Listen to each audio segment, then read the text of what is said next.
नीमा जो है अपने शिव भगवान को याद कर रही है और यातना करती आ रही है, आंखों में आंसू भर के कहती है, परवरदिगार अपनी दासी की भी झोली भर देते, क्या आपके घर में बच्चों की कमी पड़ गई? ए दाता, हमारा भी जीवन पास हो जाता, हमारा भी ये समय व्यतीत हो जाता। दुनिया के घर में हम लाल देखते हैं, बच्चे देखते हैं, हमारा जी जलता रहता है। ये परमात्मा ऐसी के भूल होगी हमारे तय। उसमें नीरू कहता है, नीमा तो ऐसे विलाप मत किया करे, प्रभु की रजा में राजी रहना चाहिए। उनकी ऐसी ही मर्जी है तो हम क्यों हर समय विलाप करें, प्रभु को तंग नहीं किया करते। क्या वो अनजान थोड़े हैं, वो जानी जान है, हमारे सब कार्यों को समझते हैं। हमारे भाग्य में नहीं है तो कहां से देंगे भगवान? अरे ऐसे रो रो के तुम अपनी आंखें खराब कर लेगी। पुत्र तो भाग्य में है नहीं, तेरी आंख जाती रहेंगी, अंधी हो जाएगी और ये भारी दुख हो जाएगा तुझे, तू मत रोया करे। ऐसे ही बातें करते करते लहर तारा तालाब पर पहुंच गए। पहले नीमा स्नान करती है, नीरू बाहर बैठ जाता है। नीमा स्नान करके बाहर आ जाती है, नीरू स्नानार्थ उस लहर तारा तालाब में प्रवेश करता है। अब सुबह का प्रकाश शीघ्र ही हो जाता है, अंधेरा दिखता है तुरंत थोड़ी ही देरी के बाद, और फिर वो प्रकाश होता नजर आया करे। नीमा अपने उस कपड़े को जिसको बांधकर स्नान किया था और कपड़े बदलकर उस वस्त्र को धोने के लिए जो ही लहर तारा तालाब के किनारे पर पुलर गई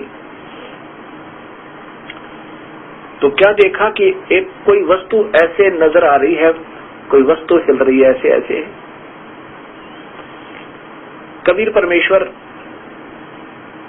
एक बच्चे का रूप बनाकर कमल के फूल के ऊपर एक पैर के अंगूठे को मुख में दिए हुए और एक पैर को ऐसे पानी में हिला रहे हैं, पानी में से ऐसे हिला रहे हैं पैर को पानी के ऊपर ऊपर। अब नीमा को पहले भ्रम हुआ कि शायद कोई सर्प है, कहीं मेरे पति ने को डस न ले। बड़े ध्यान से देखा कि देखो तो क्या है, ये हिल रहा है। जब गौर से देखा तो बच्चा दिखाई दिया और एकदम अपने पति से कहा कि देखियो जी, कमल के फूल पर बालक, कमल के फूल पर बच्चा। अब नीरू ना रहा है और कह रहा भगवान इसको सोधी दो, सद्बुद्धि दो दाता, ये पागल होएगी। ऐसी भगवान सोधी दो इसको या बावड़ी होगी। कहने लगा नादान, तुझे अब पानी में भी बच्चे नजर आने लगे, तू पागल और होगी, अंधी होगी रो रो के। तब नीमा कहती है मैं झूठ नहीं बोल रही, बहुत कसक के साथ जोर से कहा कि देखियो देखियो बच्चा डूब गया। जब उसने ऐसी कसक के साथ कहा तो सबता ही नीमा की दृष्टि उसके इशारे की उंगली जिधर से वो कर रही थी उस हाथ की तरफ गई तो सामने क्या देखा है, एक चांद सा टुकड़ा के मुख वाला बच्चा कमल के फूल पर आराम से लेटकर एक पैर को हिला रहा है। अब आओ देखा ना ताओ देखो, नीरू ने ऐसे जो का तो फूल समेत वो उठा लिया प्रभु को और अपनी पत्नी को थमा दिया। फिर स्नान करके जब बाहर आया विचार लगाया नीरू ने। उसने सोचा कि पहले तो हम हिंदू थे, हमें मुसलमान बना दिया। हिंदू हमारे साथी नहीं, मुसलमानों से विशेष परिचय नहीं, और यदि हम इस बच्चे को घर ले जाएंगे तो वहाँ शहर के लोग पूछेंगे कहाँ से लाए हो, किसका बच्चा है। हम कहेंगे कमल के फूल पर पाया था, कोई सी बात नहीं मानेगा और हमें मार मार के हमारा हुलिया बिगाड़ देंगे और देश निकालना दे देंगे। कहेंगे तुम किसी का उठा कर लाए हो, बताओ कौन है इनके माता पिता, माता पिता कौन बताएंगे, तो ये हमें सजा मिलेगी। बच्चा भी छीन लिया जाएगा और साथ में हमारे को नगरी से भी निकाल सकते हैं। इतना विचार करके अपनी पत्नी नीमा से नीरू कहने लगा कि भगवान इस बच्चे को यही रख दे, मत ले चाल कहीं घर पे। अब जिस प्रभु के नाम लेने से आंखों में पानी भरा हुआ है, उस सुखदायी परमेश्वर कबीर परमेश्वर का ये दास जब चर्चा करता है इस मालिक की, अंदर से कलेजा भर भरा हुआ है। और जिस माई ने उस परमेश्वर को सीने से लगाया, उसका मुख चूमे, अपना बेटा समझ गए, प्यार करे, मुख चूमे, लाड करे और सीने से लगावे और सौ शुक्र मनावे अपने शिव भगवान की। अब उस आनंद को वो माई वर्णन कर सकती है, आम व्यक्ति की तो हमारी जबान नहीं कि उस मालिक की महिमा को इस ढंग से गा सके जैसे उस माई को आभास हुआ होगा। उससे फिर नीरू कहता है कि तू इस लड़के को यहीं रख दे। नीमा कहती है कभी नहीं रख सकती, मैं मर सकती हूँ, इस बच्चे को नहीं छोड़ सकती। ना जाने इस बच्चे ने मेरे ऊपर के जादू कर दिया और मैं इसके बिना प्राण त्याग सकती हूँ, इसको नहीं छोड़ सकती।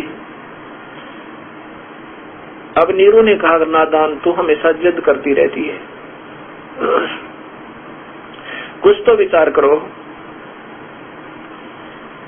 पहले तो हमारा कोई साथी हिंदू रहा ना, मुसलमान से हमारा मेल नहीं, वहाँ पूछेंगे जाकर के किसका बच्चा है, हम बताएंगे कमल के फूल पर मिला है।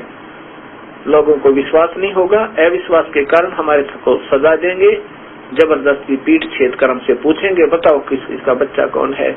इसकी मां रो रही होगी, तुम उठा लाए हो, तुम्हारे संतान नहीं थी इसलिए। नीमा मान जा मेरी बात। नीमा कहती है देखो मैं इस बच्चे को नहीं छोड़ सकती, अपना प्राण त्याग सकती हूँ, इसको लेकर के मैं देश निकाला भी ले सकती हूँ, मैं नगरी त्याग सकती हूँ, पर इस बच्चे को नहीं छोड़ सकती।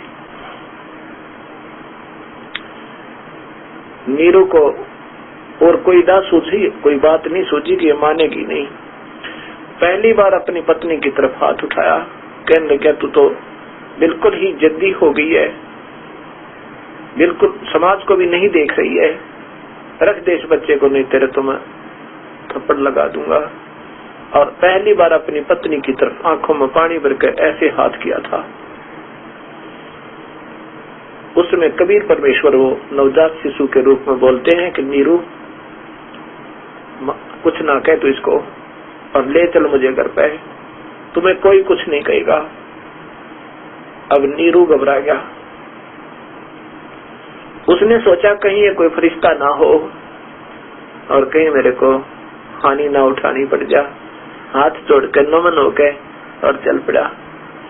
घर पर जब आए नगर निवासियों ने देखा एक चांद सा चेहरा, इतना तेजोमय शरीर, इतना सुंदर शरीर के कोई कहे ये ब्रह्मा है, कोई कहे विष्णु का अवतार दिखे, कोई कहे शिव का अवतार है और कोई कहे ये इंद्र और कुबेर है, ऊपर के देवता कहते हैं तो ना जाने कौन सी शक्ति है, हम भी नहीं जान सकते। उधर से कबीर साहब का नाम रखने के लिए, उस छोटे से बच्चे का नामांकन करने के लिए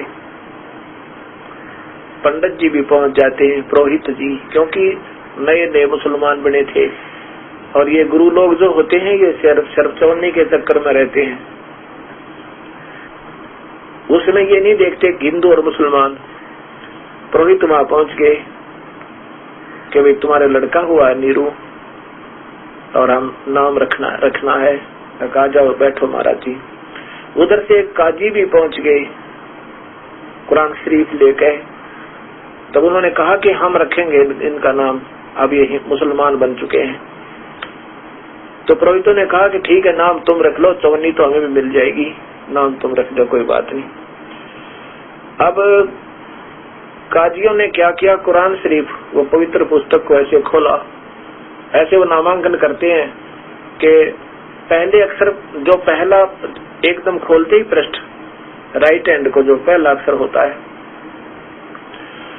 उसके हिसाब से हिसाब लगाते हैं। अगर रे के ऊपर है तो रफीक अहमद, सै पर है सफीक अहमद, इस तरह के वो नाम रखते हैं। जो है उन्होंने ऐसे कुरान शरीफ को खोला और खोलते जो अक्षर पाया उस पूरे कुरान शरीफ में पहले कबीर अक्षर निकला, उसमें कबीर अक्षर निकला एक कोने पे।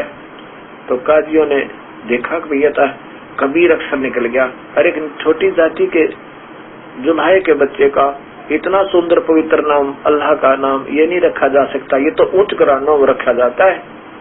उच्च घरानों में क्यों रखा जाता है कि वहाँ पर 10 रुपये ज्यादा मिल जाए, गरीब 10 रुपये दे कोई ना, और फिर ये कहते हैं वाह वाह आपके पुत्र का कितना सुंदर नाम निकला है, क्या बात की। फिर वो अगर साहूकार हो तो उसको 10 रुपए देता, 50 दे देता। इसलिए कहती है ऊंच गधम रखने योग्य है ये। तो कबीर साहब ने कहा, फिर उन्होंने ऐसे और पेज पलटे कुरान के, कहा दोबारा निकालते हैं। दोबारा निकाला तो सारी कुरान पर कबीर कबीर कबीर, सारे पृष्ठों पे कबीर कबीर अक्षर हो गया, दूसरा रहा को नहीं। और कबीर साहब ने कहा कि मेरा नाम कबीर होगा। नवजात शिशु बोले। अब कादियों ने तो कुरान भी वहीं पटक दी, कहने लगे इसका मारा तो दीन भ्रष्ट कर दिया, कोई अक्षर ही नहीं रहा जो कुरान शरीफ के अंदर था उस पुस्तक में, और वो चले गए। अब इस प्रकार कबीर साहब का जो है अवतरण हुआ। कबीर साहब जब 5 वर्ष के हुए,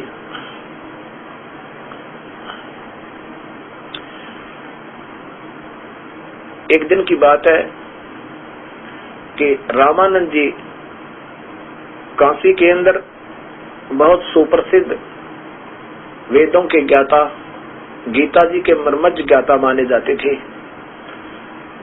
वो प्रतिदिन स्नान करने के लिए गंगा घाट, पंचगंगा घाट पर सुबह सुबह ब्रह्म मुहूर्त में मुंह अंधेरे जाया करते थे। रामानंद जी इतने विद्वान थे कि काशी के अंदर उन्होंने 1400 ऋषि बना रखे थे। अपने भगवान विष्णु की उपासना, भगवान विष्णु की साधना बताया करते थे वेद और गीता के अनुसार, क्योंकि वो भगवान विष्णु को ही पूर्ण परमात्मा माना करते थे। 1400 ऋषि शेष बना रखे थे। रामानंद जी द्राविड़ देश से चलकर आए थे। उससे पहले काशी में इन अनजान ब्राह्मणों ने, पेट भर पंडितों ने वहां पर बहुत ऊत भूत, झाड़े, जंतर मंत्र, झूठ कपट का आड़ लेकर के अपनी रोजी रोटी के लिए दुनिया को गुमराह कर रखा था, यानी शास्त्र अनुकूल साधना नहीं थी। इस पवित्र पंडित ने रामानंद जी ने आके वहां पर वेद और गीता के अनुसार शास्त्र अनुकूल साधना प्रारंभ की। जितना इन्होंने ज्ञान था, अन्य उपासनाएं बंद करवा दी थी।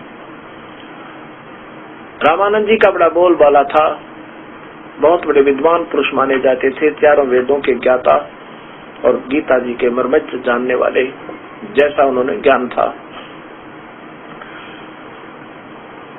और रामानंद जी केवल ब्राह्मणों को उपदेश दिया करते थे, अन्य जाति वालों को नाम नहीं दिया करते थे। न ही शिक्षा भी नहीं दी जाती थी अन्य जाति वालों को, केवल ब्राह्मणों को, उनके वंशजों को, बच्चों को ही पढ़ाया जाता था।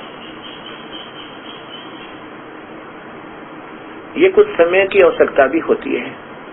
जैसे पहले जमींदारा ही लोग किया करते थे, शिक्षा केवल धार्मिकता के ज्ञान के लिए ही होती थी, रोजी रोटी के लिए, नौकरी सर्विस के लिए नहीं होती थी। इसलिए जो ब्राह्मणों के बच्चे पढ़ा करते थे, घर में रोजाना चर्चा सुना करते थे, तो उनमें जल्दी शिक्षा ग्रहण करने का एक गुण बन जाता है। इसलिए भी एक कारण रहा था कि केवल ब्राह्मणों को ही शिक्षा दी जाती थी। लेकिन ये बैन नहीं होना चाहिए कि अन्य जाति के कोई शिक्षा ना प्राप्त कर सके। कोई भी, किसी भी, अगर बच्चा सियाना है, समझ सकता है, तो वो कोई भी पढ़ सकता है, ये होना चाहिए था। लेकिन समय कुछ ऐसा ही था, तो उसमें केवल ब्राह्मणों को शिक्षा और केवल नाम उपदेश दिया जाता था। दीक्षा भी ब्राह्मणों को दी जाती थी, अन्य जाति वालों को नहीं देते थे। वह कबीर साहब ने एक लीला की। एक दिन रामानंद जी स्नान करने के लिए पंचगंगा घाट पर सुबह सुबह जा रहे थे। कबीर साहब ने एक 2.5 वर्ष के बच्चे का रूप बना के और पंचगंगा घाट की पौड़ियों के ऊपर लेट गए। रामानंद जी अंधेरे में जा रहे थे। उस समय रामानंद जी 104 वर्ष के थे और कबीर साहब 5 वर्ष के थे। जब वो वयोवृद्ध महात्मा पौड़ियों से नीचे गंगा के जल की तरफ प्रस्थान किए हुए थे, चलते रास्ते में कबीर साहब के सिर में अंधेरे में खड़ाऊ लगी। रामानंद जी की पैरों की जूते वो लकड़ी के खड़ाऊ लगे, और जो ही खड़ाऊ लगी रामानंद और कबीर साहब रोने लगे जैसे बालक रोया करे। रामानंद जी बड़े दयालु थे, एकदम झुके और झुक करके शीघ्रता से कहा, बेटा मेरे से धोखे से पैर लग गया, उठो पुत्र, उठो पुत्र। सिर पे हाथ रखा, बेटा राम राम बोलो, राम के नाम से दुख दूर हो जाता है, क्योंकि दयालु संत होते हैं, चाहे वो किसी भी भक्ति कर रहे हैं, कैसी भी संत है, वो पिछले गुणों से युक्त है। अब भविष्य की भक्ति कैसी है वो तो शास्त्र बताएंगे, बाकी उनमें संतों के गुण होते हैं, लेकिन भविष्य की भक्ति अगर शास्त्र अनुकूल नहीं है तो वो भक्तिहीन हो जाएंगे। उसी समय रामानंद जी की एक कंठी होती है, एक कंठी, कंठी बोलते हैं एक मनिये की, तुलसी के मनिये की माला।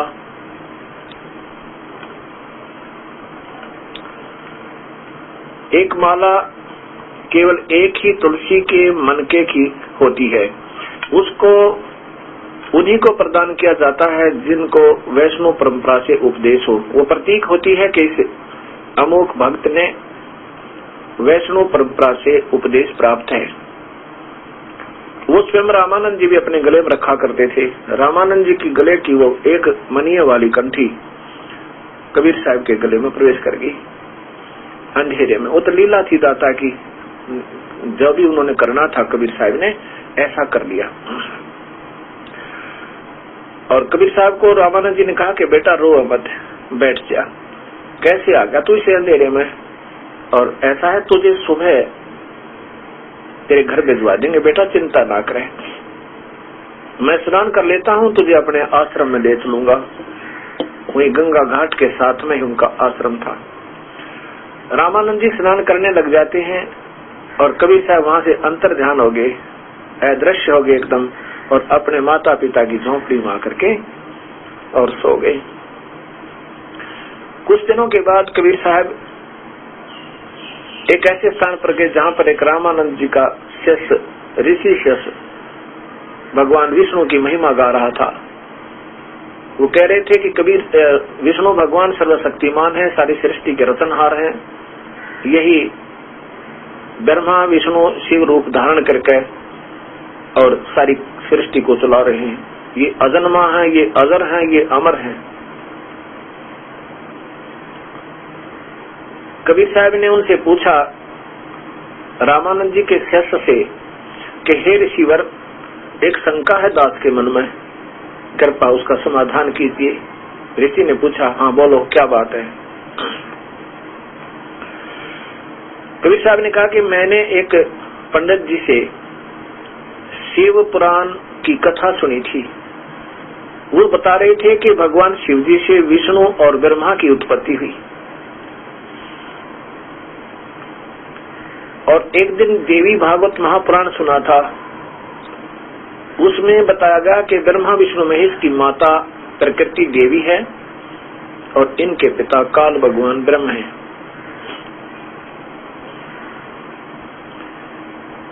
और एक दिन ब्रह्म पुराण देखा था, ब्रह्म पुराण में लिखा था कि प्रजापिता ब्रह्मा से विष्णु और शिव की उत्पत्ति हुई, रुद्र की उत्पत्ति हुई। हे ऋषिवर, ये इस दास का शंका निवारण करना। अब इनको ज्ञान तो कुछ है ही नहीं, अपनी देखा कि तेरे पास जवाब नहीं है। उसमें और तो बात कुछ पाई ना कि तू कौन सी जाति का है। कबीर साहब के बोलने से पहले ही अन्य उपस्थित श्रोता कहने लगे तो नीरू का पुत्र है, जुल्हाय का बेटा। ये वो कमल के फूल पर वहां कहते हैं जो तालाब में मिला था। अरे वो ऋषि बोला, अरे तू छोटी जाति का और ये कंठी कैसे पहन रखी, तेरा गुरु कौन है? कबीर साहब ने कहा कि जो गुरुदेव आपके हैं स्वामी जी वही मेरे गुरुदेव। अरे मेरे गुरुदेव और तेरे गुरुदेव वही है? हाँ जी। नहीं हो सकता, जानता है मेरे गुरुदेव कौन है? श्री श्री 108 आचार्य रामानंद जी स्वामी पंडित। कबीर साहब ने कहा ज्यों के तो वही मेरे भी वही गुरुदेव हैं। अब उत्तर देना तो बंद कर दिया, भूल गया, क्योंकि इनको कुछ याद तो है नहीं, ना शास्त्रों का ज्ञान। अपनी मीठी मीठी बात बना के दुनिया को अपना पीछा लगा के इस काल के जाल में भेज देते हैं।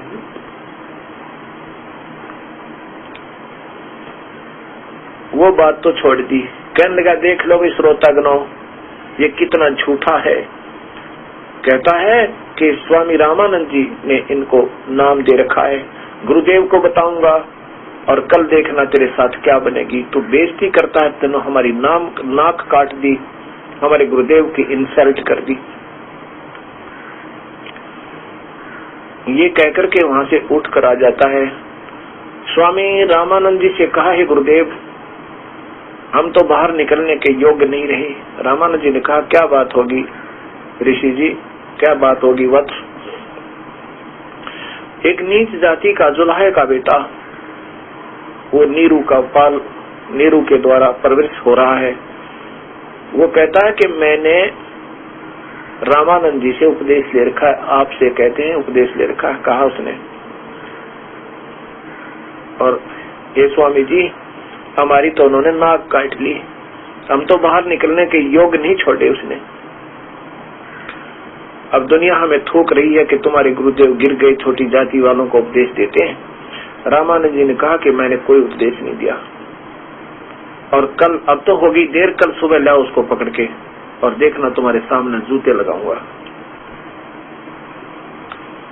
सुबह सुबह वही ऋषि जी जो कथा कर रहा था विष्णु पुराण की, 15-20 व्यक्तियों को मस्टंडों को लेकर और उसे एक छोटे से 5 वर्ष के बच्चे को पकड़ने के लिए जाते हैं। अब नीमा ने देखा कि ये ब्राह्मण लोग हमारी झोंपड़ी की तरफ आ रहे हैं। नीमा ने कहा अपने पुत्र, मुंह बोले पुत्र, कबीर साहब से कहा, बेटा तू पीछे छुप जा झोंपड़ी के और बोलना नहीं है, मैं इनसे आप निमट लूंगी। ये लगता है तेरे पीछे पड़े हुए और यहाँ हमारी तरफ आ रहे हैं। पुत्र कबीर साहब को पीछे छोड़ आई और स्वयं अपनी कुटिया के गेट पर खड़ी होगी, दोनों दरवाजे पर। अब उस ऋषि ने आकर कहा कि कहाँ वो तेरा पुत्र, कहाँ वो कबीर? माई हाथ जोड़कर कहती है, नीमा क्या बात होगी पंडित जी, क्या बात होगी ऋषि जी, क्या गलती कर दी मेरे बेटे ने? ये हट जाए, एक तरफ धक्का दे दिया उसको, अंदर झोंपड़ी में घुस गए और उसकी माँ चिपट रही है, पैर पकड़ रही है कबीर साहब की, मुंह बल्ली माँ। कबीर साहब पीछे खड़े हैं, झोंपड़ी के पीछे से कहते हैं कि पंडित जी मैं तो यहाँ खड़ा हूँ, झोंपड़ी के पीछे मेरी माँ ने छुपा रखा हूँ। अब एकदम भागकर बाहर गए और फिर पकड़ लिया मजबूती से 2-3 व्यक्तियों ने उस 5 वर्ष के बच्चे को। अब माता उनको चिपट रही है, अपने बच्चे को छीनना चाहती है, धक्का दे दिया बुरी तरह और वो गिर जाती है, रोती हुई फिर भागती है, फिर धक्का दे देते हैं और कबीर साहब को पकड़ के रामानंद जी के आश्रम में ले जाते हैं। रामानंद जी के आश्रम में कबीर परमेश्वर को ले जा करके खड़ा कर दिया। रामानंद जी उस समय उसके इंतजार में बैठे थे और सामने पर्दा लगा दिया, हजारों की संख्या में दर्शक देखने के लिए आए हुए थे। पर्दे के परली तरफ यानी श्रोता दर्शकों की तरफ कबीर साहब खड़े हैं और रामानंद जी पर्दे के अंदर बैठकर बात कर रहे हैं, ये दिखाने के लिए कि ये सारा समाज कहीं ये ना सोचे कि मैंने इसको नाम दिया है, और ये दिखाने के लिए कि मैं तो इसके दर्शन भी नहीं करता, नीच जाति वालों के, नाम तो बहुत दूर की बात है। पर्दे के अंदर से रामानंद जी बोले कि मैंने तुझे कब नाम दिया? तू कौन है, तेरा क्या नाम है, तू कहां से आया है और कौन सी तेरी भक्ति है, क्या तेरा नाम है, बता मुझे, मैंने तुझे क्या नाम दिया है?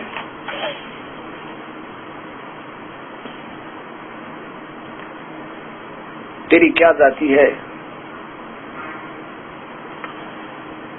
तो क्या कहते हैं गरीबदास जी अपनी वाणी में, गरीबदास जी भी ऐसे ही कबीर परमेश्वर ने उनके ऊपर कृपा की थी, सतलोक दिखाया था और फिर वापस शरीर में लाकर छोड़ दिए थे। ये कथा आपको सुनाऊंगा। आंखों देखा हाल और फिर उस परमात्मा कबीर साहब की रजा से ये प्यारी आत्मा गरीबदास जी उनका गुण गाया करती थी। कहते हैं साहेब तेरी बंदगी से जीव हो जा जगदीश, अनंत कोट ब्रह्मा होए अंत कोट होए ईश, और साहेब तेरी बंदगी से जीव हो जावा जगदीश। एक कबीर परमेश्वर तेरी सत भक्ति तय यहाँ के भगवानों के तुलते ये प्राणी हो जाएगा, ये कबीर परमेश्वर की रजात है। तो ऐसे ही गरीबदास जी की वह दिव्य दृष्टि खुल गई थी कबीर परमेश्वर के सत्य और सार नाम के जाप तय। जैसे तुलसीदास जी ने वो रामायण, जैसे वाल्मीकि जी ने भविष्य में रामायण भी लिख दी थी, और तुलसीदास जी ने पीछे की रामायण भी जो की तो फिर दोबारा लिख दी थी, क्योंकि हमारे हृदय के अंदर जो काल की जाप में रहे हैं उनके अंदर तो काल रहता है, और जो कबीर परमेश्वर की भक्ति करते हैं वहां पर कबीर साहब स्वयं प्रकट होकर उनको ये ज्ञान देते हैं और काल साइड पकड़ जाता है। तो गरीबदास जी ने अपने उस आत्म ज्ञानता कबीर परमेश्वर की रजा ने जो वो ज्ञान कहा वो बता रहे हैं। तो ये वाणी में बताया है कि गरीब रामानंद जी ने पूछा था, कौन जात कुल पंथ है, कौन तुम्हारा नाम? गरीबदास आधीन गति ही बोलत है बलिजाम, आडा पर्दा लाए कर रामानंद भोजनते, आगे पर्दा ला कर रामानंद भोजनते। गरीबदास कुलंग छवि ही अदर ढाक को दंत, पर्दे का पीछे इतना गुस्से मारा है, पर्दा लगा रखा है, और क्या बोले, कौन तुम्हारी जाति है, कौन तुम्हारी जात है, कौन जात कुल पंथ है, कौन तुम्हारा नाम? गरीबदास आधीन गति ही बोलत है बलिजाम, कौन जात कुल वंश है, कौन जात कुल पंथ है, और कौन तुम्हारा नाम? क्या नाम है तेरा और क्या तेरा मंत्र है? पंथ माने वे ऑफ वर्शिप, कौन से रास्ते की, कौन सी मार्ग से तू भक्ति कर रहा है? कौन जात कुल पंथ है, कौन तुम्हारा नाम? दास गरीब आधीन गति ही बोलत है बलिजाम। कति विनम्र होकर बोलते हैं गरीबदास जी, जैसे कबीर साहब बोलते हैं अपने गुरुदेव को, रामानंद जी को, बहुत ही विनम्र भाव से। जात हमारी जगत गुरु परमेश्वर है पंथ, दास गरीब लिखत पड़े है नाम निरंजन कंठ। कहने लगे रामानंद जी, कहने लगे कि जात हमारी जगत गुरु, अगर मेरी जाति पूछे तो मैं जगत गुरु सारी सृष्टि का रचनहार। अथर्ववेद कांड नंबर 1 का अनुवाक नंबर 1 में बृहस्पति ही जगत गुरु, वो कबीर परमेश्वर है। जात हमारी जगत गुरु परमेश्वर है पंथ, मेरा जो वे ऑफ वर्शिप का है परमेश्वर का है, ईश्वर और परमेश्वर, ब्रह्म परब्रह्म पूर्ण ब्रह्म, क्षर पुरुष अक्षर पुरुष निरक्षर पुरुष, वो नि अक्षर पुरुष परम अक्षर पुरुष। मैं उस परम अक्षर पुरुष का परमेश्वर का मार्गदर्शन करता हूँ, मेरा वो पंथ है। और मैं जात हमारी जगत गुरु परमेश्वर है पंथ, दास गरीब लिखत पड़े मेरा नाम निरंजन कंते। और मैं खुद सारी सृष्टि का रचनहार, क्योंकि ये काल ज्योत भगवान को ज्योत स्वरूपी अंतर्हृदय में ज्योति देखी, अंदर ज्योति देखी, मेडिटेशन में ज्योति देखी, इस काल से ऊपर बुद्धि नहीं इनकी। तो कबीर साहब ने कहा कि जिसको तुम ज्योत निरंजन कहते हो वो भी मैं ही हूँ। प्रधानमंत्री राष्ट्रपति कह सकता है कि मुख्यमंत्री भी मैं हूँ, और होम मिनिस्टर सेंटर का वो भी मैं हूँ, क्योंकि मुख्यमंत्री प्रधानमंत्री चाहे तो अपने पास होम मिनिस्ट्री भी रख सकता है। इस भाव से कहते हैं कि मैं वो भगवान हूँ जिसकी तुम पूजा करना चाहते हो, कर रहे हो। इस भाव से कि ये एक बार इनको कुछ दर्द हुए, इस भाव से कहते हैं कि मेरा दास गरीब लिखत पड़ा मेरा नाम निरंजन कंठ। तो रामानंद जी को बड़ा दुख हुआ जब 5 वर्ष का बच्चा और अपने आप को भगवान कहे। तो रामानंद जी थोड़े से नाराज होकर कहते हैं, अरे नीच जात के, छोटी जाति का मुंह बड़ी बड़ी बातें, तुझे शर्म नहीं आती? तेरा क्या औकात है? और मोमिन के टुकड़ों पर पलने वाला अपने आप को तू भगवान कहता है। क्या बोले? रे बालक सुन दुर्बोधी, घटमट नहीं आकारे, दास गरीब दर्द लग्या हो, बोले सर्जन आरे। गरीबदास जी कहते हैं फिर दर्द हुआ रामानंद जी को जब कबीर साहब ने अपनी सच्चाई बताई कि मैं परमेश्वर हूँ। क्या बोले? तुम मोमिन के पालेवा, जुल्हे के घर बासे। तेरा मुसलमान के घर में जो जन्म वहाँ उसके टुकड़ों पर पल रहा है, और एक नीच जात के जुल्हे दानक के घर पर तेरा जन्म, वहाँ तेरा बास है। और गरीब दास अज्ञान गति, इतना दृढ़ विश्वास तो अपने आप को भगवान कहता है।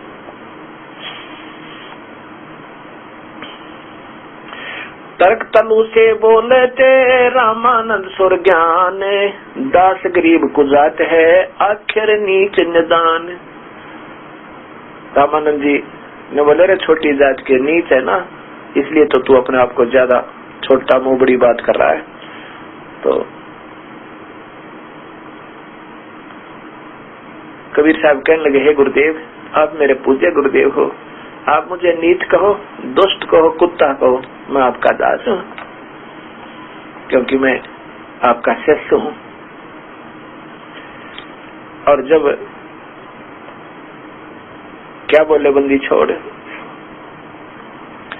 ए स्वामी सृष्टा में सृष्टि हमरे तीरी, दास गरीब अधर बसो अवगत सत्य कबीरी। ए स्वामी सृष्टा, सृष्टा माने सृष्टि रचनहार, कुल मालिक मैं हूँ, और ये सृष्टि हमारे तीर, तीर माने मेरे आधार पे। ये उस पूर्ण परमात्मा की शक्ति से सारे ब्रह्मांड स्थित हैं, और वो परमेश्वर इनके ऊपर घूम भी सकता है, जब चाहे आ जा सकता, जैसे जहाज बना दिया, और जहाज के किसी भी हिस्से में इंसान आ जा सकता है। ए स्वामी सृष्टा में सृष्टि हमरे तीरी, दास गरीब अधर बसो हूँ अवगत सत्य कबीरी। अधर यानी सतलोक में रहता हूँ, और मैं अविगत, मेरे को कोई नहीं जान सकता, जिसकी गति को कोई समझ नहीं सकता। मैं सत कबीर हूँ, सत कबीर। अब यहाँ बार बार ये कहना पड़ेगा दास को कि कबीर शब्द है वास्तव में, कबीर आधा हलंत वाला रह और छोटे ही की मात्रा, लेकिन ये अपभ्रंश होता होता अपनी मातृभाषा के हिसाब से, जैसे गरीबदास जी हरियाणा में रहते थे, हरियाणा में वह को बै बोलते हैं, जैसे वन, वन को बन बोलते हैं, बन बोल देंगे तो भी वो एक ही बात करेगा, एक ही बात होती है, उसका वही अर्थ होता है। भाषा का काम है अपने विचारों को दूसरे तक समझा देना, इसमें ज्यादा शुद्धि और अशुद्धि के चक्कर में नहीं पड़ना चाहिए। हमने वो माल चाहिए, वो अमृत चाहिए, चाहे वो स्टील के गिलास में है, चाहे वो मिट्टी के बर्तन में हो, वो हमारे हृदय में पान हो जाना चाहिए, तो उससे लाभ होगा। और ये लगे रहे, ये तो मिट्टी के बर्तन में, ये काहे का अमृत हो सकता है? अमृत तो अमृत ही रहेगा। ये संतों के वचन, ये उनकी आत्मा अंतःकरण का वो सतमार्ग का ज्ञान, ये एक अमृत होता है। इस चक्कर में नहीं पड़े कबीर कहाँ से आ गया, कबीर कैसे हो गया, कबीर होना है ही नहीं, कहीं सुना ही नहीं। अब क्योंकि ये संत बताएंगे, आंखों देखा कि हमने उस जुल्हे काशी वाले को देखा, उसको कबीर कह लो, और चाहे कबीर कहो चाहे कवि कहो, जैसे यजुर्वेद को यजुर्वेद कहो और यजुर कहो और चाहे यजु कहो, उसके अंदर वो गुण है। ये हमारी बहुत देर में बुद्धि काम करने लगे, क्योंकि हम अधूरे ज्ञानों पर ज्यादा आश्रित हो चुके हैं। ए स्वामी सृष्टा में सृष्टि हमरे तीरी, दास गरीब अदर बसो हो अवगत सत्य कबीर। सुन रहा मैं अवगत गत से परे, मैं अविगत, मैं तो अविगत हूँ इस यहाँ की गति से परे, जो चौथी मुक्ति, ये काल की जो गति है जिसको परम गति कहते, इससे मैं दूर हूँ, और 4 वेद से दूर। इन चारों वेदों के आधार पर मैं नहीं प्राप्त हो सकता। इसमें गुण तो मेरे ही गाए हुए हैं, कबीर साहब के ही, लेकिन इनमें वर्णित पूजा विधि से मैं दूर हूँ, मैं नहीं पाया जा सकता। मैं अवगत गत से परे, चार वेद से दूरे, दास गरीब दसों दशा, सकल सिंध भरपूर। मैं सब जगह व्यापक हूँ, सकल सिंधु भरपूर, दसों दिशा में मैं ही रहता हूँ। सुन रामानंद राम हम मैं बावन नरसिंह, दास गरीब कली कली ही हम ही कृष्ण अभंग। सुन रामानंद राम हम, वास्तव प्रभु मैं हूँ। हे रामानंद जी, गुरुदेव सुन लो। और मैं बावन नरसिंह। अब ये जो अगर मैं कहूंगा, आपको विवरण दूंगा कि कबीर साहब कहते मैं ही बावना बनकर आया था, मैंने ही नरसिंह रूप धारण किया था, ये भगत समाज कर नहीं दसेगी। लेकिन ये गीता प्रमाण देती है 15वें अध्याय का 17वां श्लोक कि वास्तव में परमेश्वर तो कोई और है, इस ब्रह्म से भी पर ब्रह्म से भी न्यारा, और वही तीनों लोकों में प्रवेश करके सबका धारण पोषण करता, अर्थात सबको कर्म आधार तो उसका फल वही देता है। ये आएगा आपके समझ में, थोड़ा समय लगेगा। अब जब ध्रुव जी को विष्णु जी रूप में, क्योंकि विष्णु के उपासना कर रहे थे, नारद जी से उपदेश लेकर विष्णु जी के रूप में जब कबीर परमेश्वर आकर मिले थे, उसमें इस त्रिलोकीय विष्णु को तो स्वयं ज्ञान नहीं था। वो ध्रुव को कब मिले थे वो तो बाद में सुनते हैं, फिर अपनी महिमा सोच लेते हैं, बस क्या बात कही, दुनिया में वाह होगी। वो विष्णु वास्तव में कोई और थे, वो अपनी महिमा नहीं चाहते, वो जिसके उपासक हैं उसी इष्ट का रूप धारण करके उसकी श्रद्धा बनाए रखने के लिए, ताकि ये भक्ति में लगा रहे और इनके हृदय से भक्ति ना हट जाए, और भक्ति में लगे रहेंगे तो कभी ना कभी सत मार्ग भी स्वीकार कर लेंगे।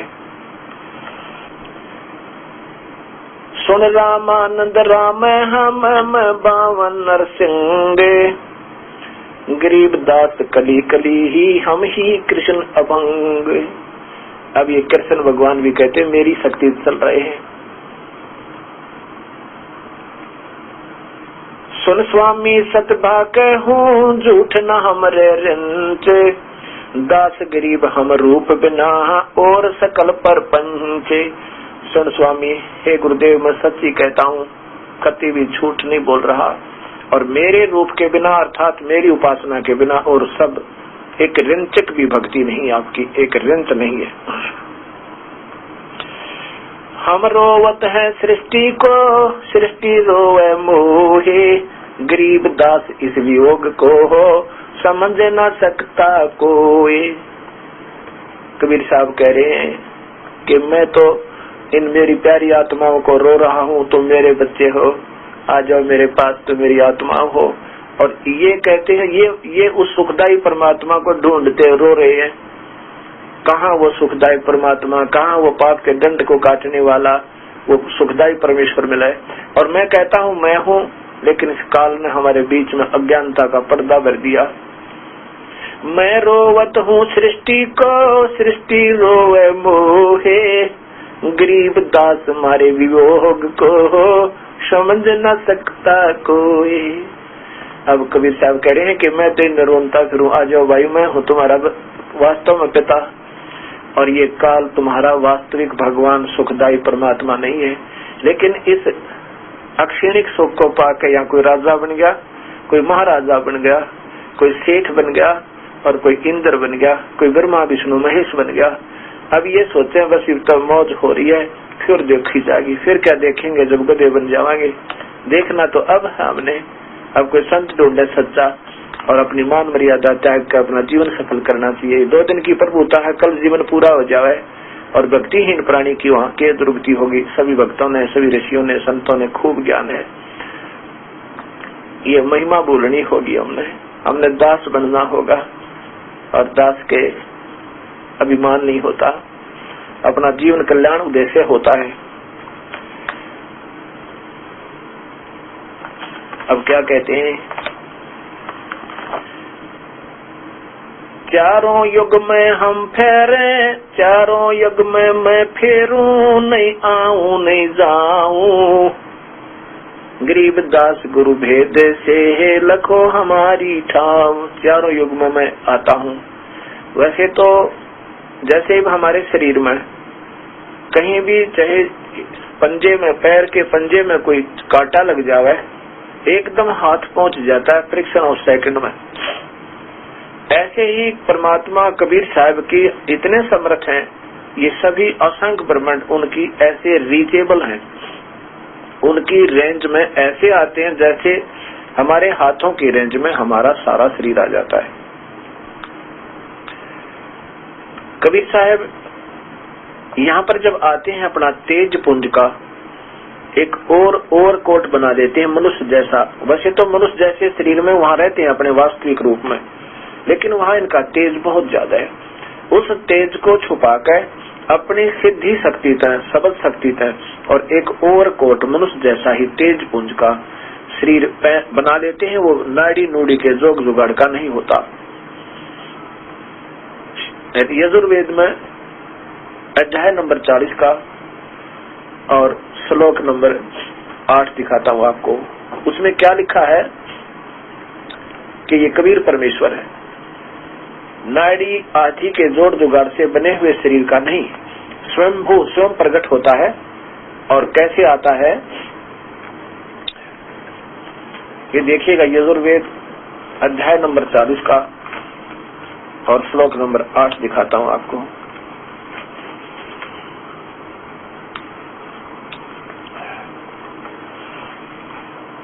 ये यजुर्वेद है, अध्याय नंबर 40 का श्लोक नंबर 8 में। ये इस यजुर्वेद का अंतिम अध्याय है। ये वही सर्वदेशिक प्रतिनिधि सभा, आर्य प्रतिनिधि सभा का प्रकाशन, और ये उसी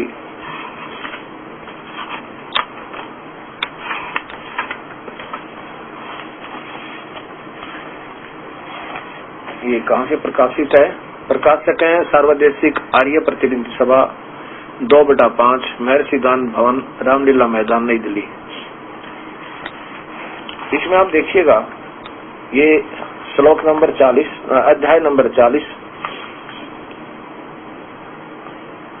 और नीचे देखिएगा श्लोक नंबर 8 है। ये 8वां श्लोक है। इसमें है,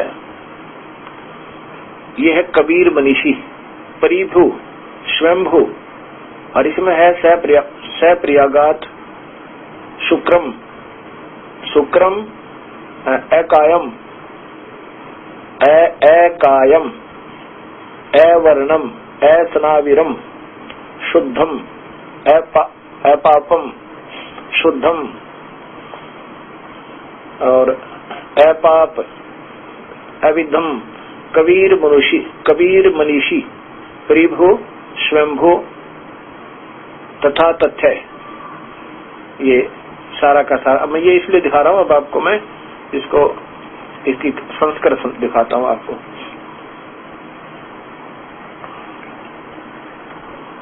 वेदों को समझने से पहले हमने इस बात का विशेष ध्यान रखना पड़ेगा, तब हमारे ये समझ में आएगा। जैसे यजुर्वेद है, यजुर्वेद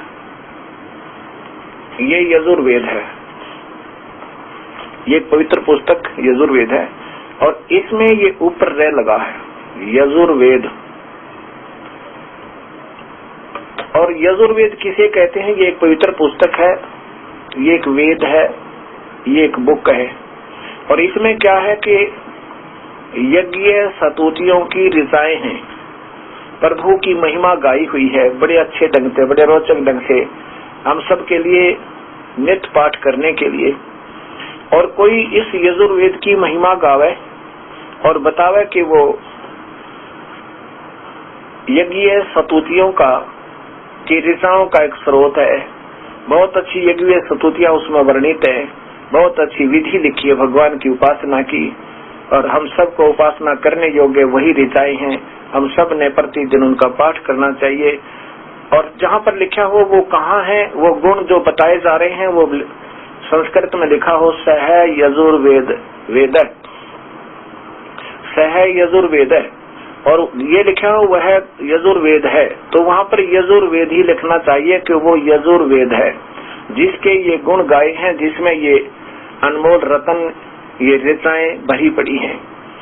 और यजुर्वेद ना लिख कर यजु का अर्थ कर दे, यजु माने ऋचीय यज्ञ सतुतियाएं, यज्ञ ऋचाएं, बस ये अर्थ कर दे, इसका ये अर्थ बनता है। यजु का अर्थ होता है यजुर कहो चाहे इसको यजु कहो, इसका संस्कृत शब्दकोश में है यजु माने यज्ञ सतुतियाएं, सतुतियां, जिसमें अब ये वो है कहाँ, ये इसलिए हमने उसको यजुर्वेद लिखना पड़ेगा कि जो अब गुण गा रहे थे वो गुण किसमें है, यजुर्वेद में। तो यजुर्वेद लिखने से ही हमने ये यजुर्वेद मिलेगा और फिर इसमें वो वस्तु मिलेगी जिसकी वर्णन करेगी। और इसी प्रकार जो सारे वेदों में लिखा कि सह तुम कबीर देव है, वो कबीर ईश्वर है, वो कबीर परमेश्वर है, कबीर अग्नि, वो है कौन, वो कबीर है, वो परमेश्वर जो सारी सृष्टि का रचनहार, वो कबीर है। उसको हमें आप कबीर लिखो। मान ले मेरा नाम रामपाल है और कोई कहे कि ये परिभाषा प्रभु की जो सुना रहे हैं ये संत, इनका नाम रामपाल है, और कोई बतावे नाम मेरा बतावा नहीं और वैसे कह दे राम का और पाल का अर्थ कर दे न्यारा न्यारा, तो कोई बात हुई? कोई भी शब्द उसका अर्थ तो बनता ही है। कबीर कबीर कहो क्योंकि अपसर्ग लगने से रे बनता है हलंत वाला।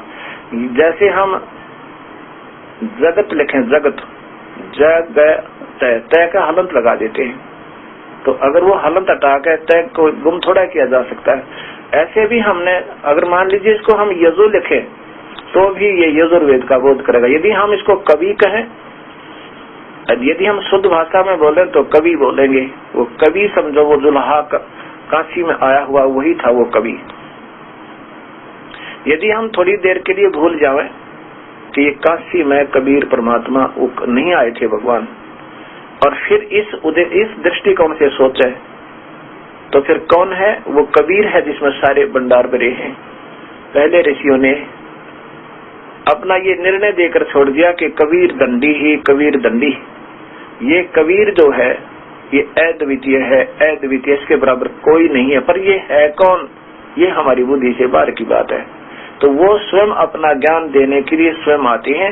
यही यजुर्वेद का आपको 29वें अध्याय का 25वां श्लोक बताता है कि वो स्वयं अपने सत्य ज्ञान का दूत है, यानी स्वयं दूत बनकर संदेशवाहक बनकर परचेता आता है। वो कबीर रसी, वो कबीर परमेश्वर है, और नहीं बता सकता इस पूर्ण परमात्मा की महिमा को, वो स्वयं आते। तो इसलिए ये यजुर्वेद जहाँ लिखा हो कि ये सब ऋचाएं कहाँ है, यजुर्वेद है, तो वो यजुर्वेद है, तो ये इसका बोध कराएगा।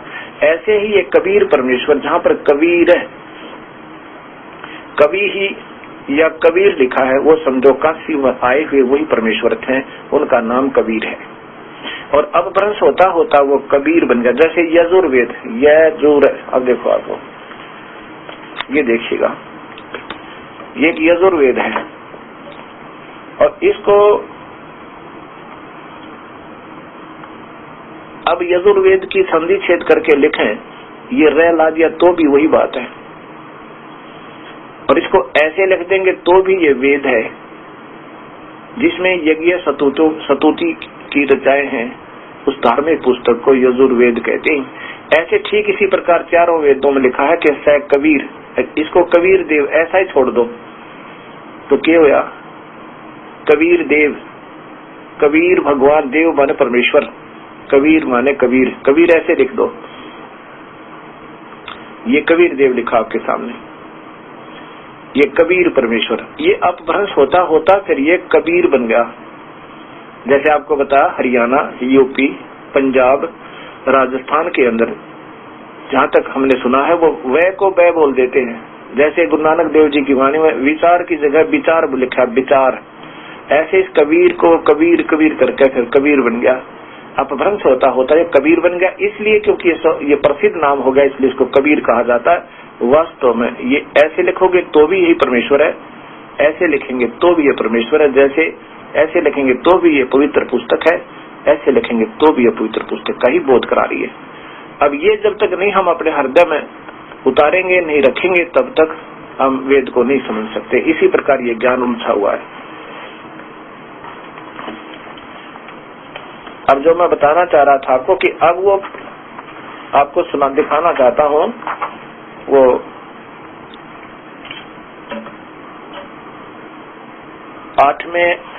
40वें अध्याय का 8वां श्लोक। ये दास एक पुस्तक बना रहा है और इसमें ये लिखा हुआ है, इसको देखिएगा। ये वो संस्कृत तो मैंने वेद से दिखानी पड़ती है, अब ये ताकि शंका ना हो कि कोई और ले रखी है। ये यजुर्वेद अध्याय नंबर 40 श्लोक नंबर 8 में, सह प्रि आगात शुक्रम अकायम अवर्णम अस्नाविरम। अकायम, अकायम का मतलब जो नाड़ी, ये सतुल शरीर रहित, अवर्णम वो कोई चारों वर्णों से अलग होता है, अस्नाविरम नाड़ी आदि के जोड़ जुगाड़ से बने हुए शरीर से रहित, बिना जो नाड़ी नूड़ी के शरीर वाला अकायम, ये सतुल शरीर नहीं होता। शुद्धम बिल्कुल पवित्र। शुक्रम, शुक्रम का अर्थ होता है सत्य, यानी वास्तव में अविनाशी और सर्वशक्तिमान। अपाप, पाप रहित। अबिंदम, बिना मीन मेख के, जिसमें कोई कमी ना हो। कबीर मनीषी, वो कबीर परमेश्वर है। मनीषी माने जिसकी सबको चाह है, जिसकी तलाश सभी कर रहे हैं। इसको कबीर लिख देंगे हिंदी में तो भी कोई बुरी बात नहीं, इसको कबीर ही समझना। परिभु, अब देखो ये कबीर मनीषी है संस्कृत में, कबीर, इसको हमने ऐसे संधि छेद कर दिया, हेमंत लगा दिया नीचे, तो भी वही कबीर परमेश्वर। मनीषी, परिभु माने सबकी मनोकामना पूर्ण करने वाले। स्वयंभू, वो स्वयं प्रकट होने वाले, किसी माँ का जन्म नहीं लेते। यथा तथात, ज्यों का त्यों, सही अर्थान, वास्तव में सही मान्यों में व्यवधाता, सारी सृष्टि का रचन वाला, और शाश्वत यानी वास्तव में अविनाशी। ईब है, समाध है, वही ईश्वरीय शक्ति रूपी धन से संपूर्ण है, परिपूर्ण है, और उसी परमेश्वर वाली के ही शक्ति से युक्त है, वही शोभा युक्त है। यानी वो कौन है? वो कबीर मनीषी, वो कबीर परमेश्वर है। ये सीधा आपके सामने है। गरीबदास जी बता रहे हैं कि कबीर साहब कह रहे हैं रामानंद जी से, गोता लाऊं स्वर्ग में जा बैठूं पाताले, गरीबदास ढूंढत फेरूं अपने हीरे माणिक लाल। कि मैं कभी स्वर्ग में पहुंच जाता हूँ, कभी पाताल लोक में, कभी पृथ्वी लोक में, और अपनी प्यारी आत्माओं को अपने सतमार्ग पर लगा कर आता हूँ। अपने लाल आत्मा, अपने लालों को, अपनी पुण्य आत्माओं को जो मेरी भक्ति करते हुए आ रहे हैं, उनको ढूंढता फिरता हूँ, फिर सतमार्ग देता हूँ।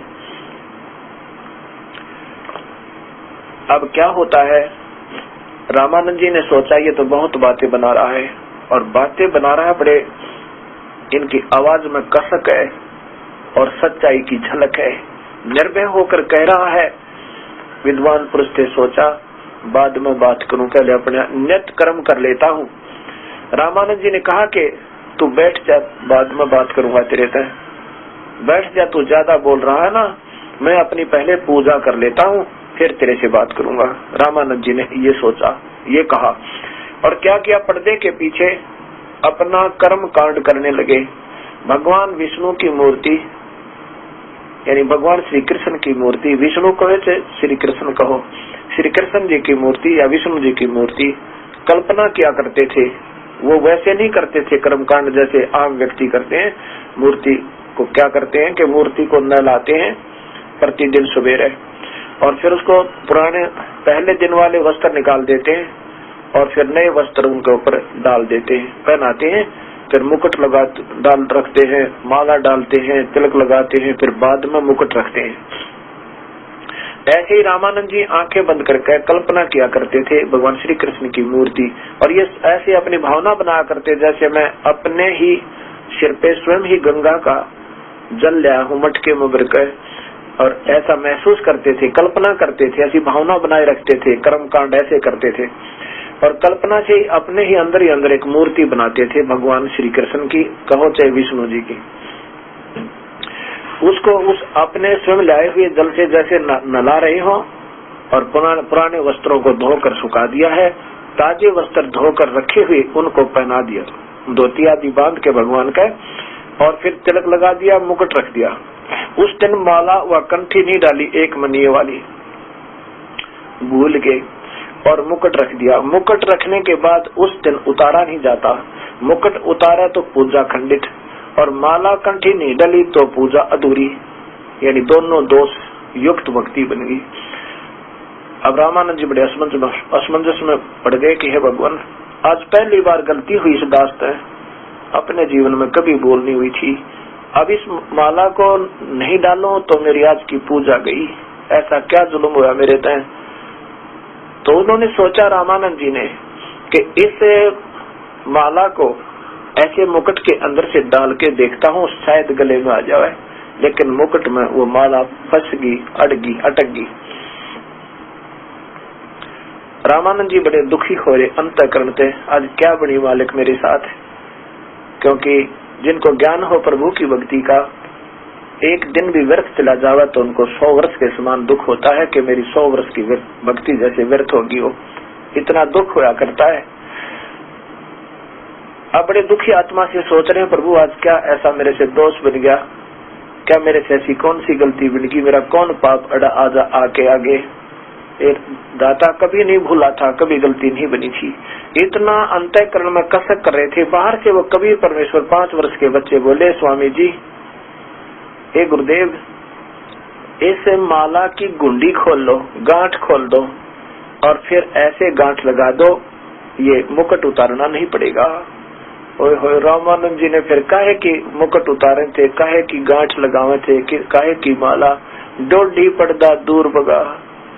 और हजारों दर्शकों के सामने जहाँ पर ब्राह्मण लोग बैठे थे और दर्शक भी बैठे थे, उनके शिष्य भी बैठे थे, रामानंद जी ने उस परमेश्वर स्वरूप, परमेश्वर आए हुए कबीर परमेश्वर को, उस जुलाहे के बच्चे को अपने सीने से लगा लिया। वो विद्वान पुरुष थे, वो ब्राह्मण थे। ब्राह्मण सोए जो ब्रह्म पहचाने और पंडित सोए जो पिंड की जाने। रामानंद जी ने नहीं देखा कि तेरे शिष्य क्या कहेंगे, रामानंद जी ने नहीं देखा कि ये दुनिया क्या कहेगी, तू छोटी जाति के व्यक्ति को सीने से लगा रहा है। ऐसा जब विद्वान पुरुष होते हैं, ये समय पर चूक्या नहीं करते और सब लोक लाज और सब मर्यादा को पटक देते हैं। जिस परमात्मा के लिए हम तड़प रहे हैं और वो हमारे सामने आ जावे और फिर हम लोक लाज और मर्यादा देखें, अपनी प्रभुता देखें, तो नरक में ठोकर भगवान। लेकिन विद्वान पुरुष ऐसा नहीं करते, सारे समाज को भूल जाते हैं, अपनी प्रभुता को भूल जाते हैं और प्रभु के चरणों में गिर जाते हैं। सीने से लगा दिया अपनी प्रभु को, और जो ही उन्होंने सीने से लगाया, इतना कोमल शरीर जैसे रुई हो, क्योंकि उनका असनाविरम अकायम, वो तेज पुंज का शरीर था, नाड़ी नूड़ी के जोड़ जुगाड़ से बना हुआ शरीर नहीं था। तो क्या कहते हैं, डोडी पर्दा दूर, सेवा करो संभाले करे, सुन स्वामी सुर ज्ञाने। कबीर साहब कहते हैं गरीबदास जी की वाणी में, सेवा करो संभाले करे, सुन स्वामी सुन ज्ञाने। गरीबदास सर मोकट सर धरे, माला अटकी आन, स्वामी घुंडी खोल कर फिर माला गल डारे। गरीबदास इस भजन को जानत है करतारे। स्वामी घुंडी खोल कर फिर माला गल डारे। गरीबदास जी कहते, रामानंद जी ने न सोचा कि ये तो भगवान जान सके मेरी बात में, ना कोई कल बाहर मूर्ति है, आगे पर्दा लगा हुआ है और ये हजारों की संख्या में मेरे शिष्य बैठे हैं और ये मेरी अंतःकरण की बात को, मेरे मन की बात को पकड़ गई, ये प्रभु आए हुए हैं।